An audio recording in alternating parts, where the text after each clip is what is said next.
नमस्कार. मी वैशाली घांगरेकर.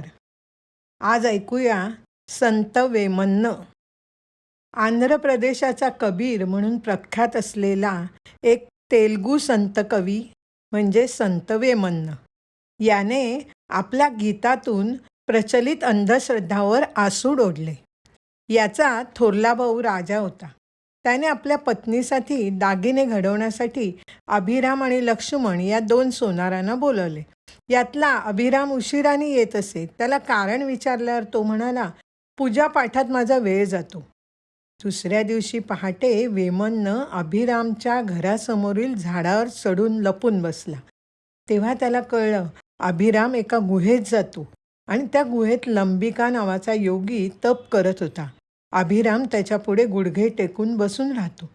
समाधी उतरल्यावर त्या योगाने अभिरामला सांगितले, उद्या पहाटे अगदी लवकर ये.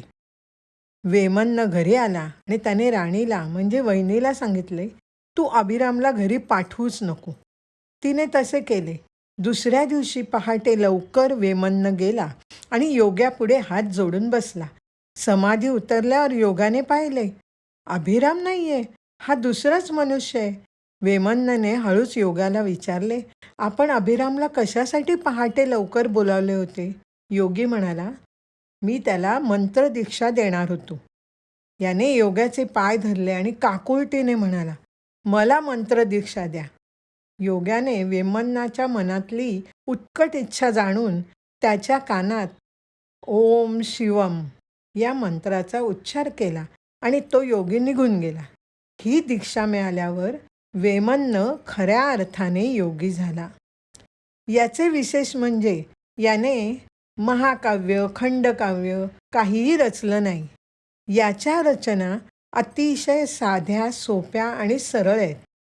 अडाणी निरक्षर माणसालाही पटकन आकलन होतील अशा लहान लहान पद्यरचना केल्यामुळे आंध्र प्रदेशातील अनेकांच्या मुखावर त्या आहेत.